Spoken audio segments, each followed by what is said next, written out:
DNA मित्रों, दुनिया के कई देशों में 2026 की शुरुआत हो चुकी है और अब से सिर्फ 3 घंटे बाद आप भी नए साल में प्रवेश करेंगे। आप में से बहुत सारे मित्र 2026 का प्लान तैयार कर चुके होंगे, 2026 के कैलेंडर को देख चुके होंगे, लेकिन आज हम आपके लिए ग्लोबल कैलेंडर का विश्लेषण करेंगे जिसमें भारत भी है और पाकिस्तान भी, तालिबान भी है और मुनीर भी, ट्रंप भी है और जिनपिंग से लेकर पुतिन भी। शुरुआत तालिबान के 2026 वाले कैलेंडर के साथ करते हैं।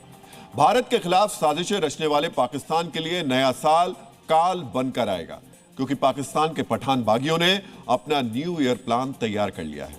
साल 2026 में टीटीपी यानी तहरीके तालिबान पाकिस्तान ने किस तरह शहबाज और मुनीर को दहलाने का प्लान बनाया है, यह आपको बेहद गौर से देखना चाहिए। पाकिस्तान के खिलाफ हथियारबंद बगावत कर चुके इन पठानों ने तय किया है कि जनवरी के महीने से ये अपना प्रभाव का दायरा बढ़ाएंगे। अब तक टीटीपी के बागियों की मौजूदगी पाकिस्तान के खैबर पख्तूनवा और उत्तरी बलूचिस्तान में थी, लेकिन अब बागियों ने तय किया है कि वो मध्य बलूचिस्तान और गिलगित बाल्टिस्तान तक अपना दबदबा कायम करेंगे। इन नए क्षेत्रों को पठानों की नई वलियत की पहचान दी जाएगी। अरबी भाषा में वलियत उस क्षेत्र को कहा जाता है जहां किसी शख्स का शासन चल रहा हो और शासन करने वालों को वली कहा जाता है। इन नए क्षेत्रों के लिए बागियों ने नए वली भी बता दिए हैं। तहरीके तालिबान ने मादी असद और बिलाल गाजी जैसे वरिष्ठ कमांडरों को बलूचिस्तान और गिलगित बाल्टिस्तान का नया वली नियुक्त किया है।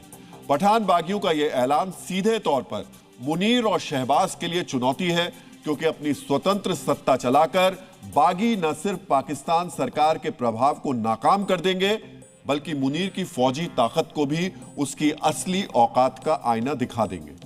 अगर किसी देश में बागी या अलगाववादी अपनी सरकार चलाने लगे तो उस देश की हालत क्या होगी, ये आप खुद समझ सकते हैं। पठान बागियों का यह प्लान सिर्फ नए क्षेत्रों तक सीमित नहीं है। अब हम आपको पठान बागियों के न्यू ईयर कैलेंडर का अगला हिस्सा दिखाने जा रहे हैं। तहरीके तालिबान ने जो प्रेस रिलीज मीडिया के साथ साझा की है, उसमें साफ साफ कहा गया है कि अब बागी अपने मिलिट्री जोन भी बनाएंगे। जैसे किसी फौज की छावनी होती है, उसी तर्ज पर टीटीपी ये नए मिलिट्री जोन बनाएगा। बागियों से मिली जानकारी के मुताबिक फरवरी और मार्च तक 2 मिलिट्री जोन तैयार किए जाएंगे। पहले को मध्य मिलिट्री जोन कहा जाएगा, तो खैबर पख्तूनवा में जो स्थित होगा, और दूसरे को दक्षिणी मिलिट्री जोन कहा जाएगा, जो बलूचिस्तान में स्थित होगा। यह किसी से छिपा नहीं है कि बलूचिस्तान में तहरीके तालिबान की मौजूदगी रही है।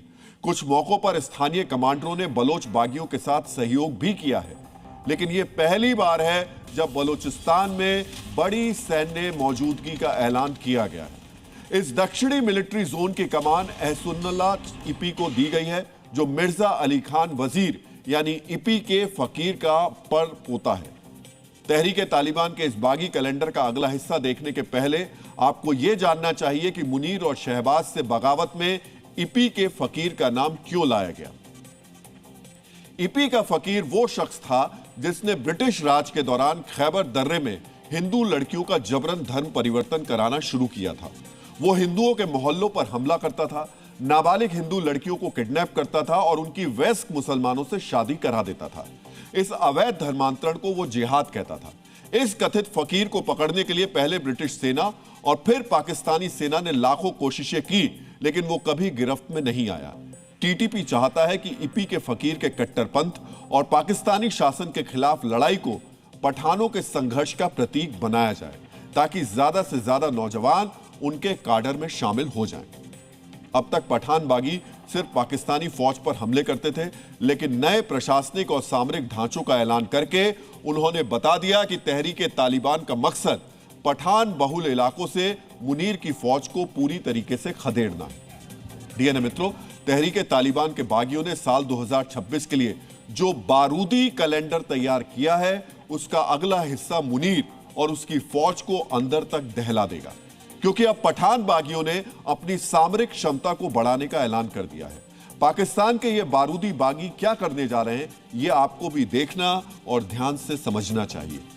टीटीपी ने जो न्यू ईयर कैलेंडर जारी किया है, उसमें बताया गया है कि मिलिट्री जोन की स्थापना के बाद, यानी तकरीबन अप्रैल और मई के महीने तक, ये गुट अपना इंटेलिजेंस और काउंटर इंटेलिजेंस विंग तैयार कर लेगा। इसका सीधा मतलब होगा कि अब पाकिस्तानी फौज की मुखबरी के लिए सिर्फ स्थानीय आबादी पर निर्भर नहीं रहना पड़ेगा, बल्कि सिग्नल और नई तकनीक के सहारे भी पाकिस्तानी फौज की जानकारी हासिल की जाएगी।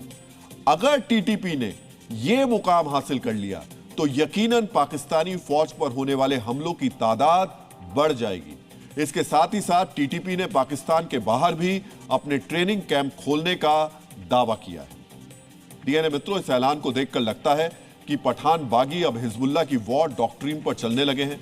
दुनिया का सबसे बड़ा हथियारबंद गुट कहे जाने वाले हिजबुल्लाह के पास न सिर्फ अपनी लंबी चौड़ी फौज है, बल्कि उसके पास अपनी इंटेलिजेंस विंग भी है। इसी क्षमता के बलबूते ये गुट सालों तक इजराइल के लिए चुनौती बना रहा। वहां इजराइल था, लेकिन यहां कमजोर पाकिस्तान है। अगर टीटीपी ने अपनी सामरिक क्षमता को हिजबुल्लाह के स्तर तक पहुंचा दिया तो मुनीर के लिए इस बगावत को कुचल पाना तो दूर, पाकिस्तानी फौज को बागियों से बचाना भी मुश्किल हो जाएगा। डीएनए मित्रों, सिर्फ हिजबुल्लाह से ही नहीं, पठान बागियों ने मुनीर की टेरर बुक से भी एक पैंतरा अपना लिया है। साल 2026 में ये बागी तहरीके तालिबान के झंडे तले नहीं लड़ेंगे।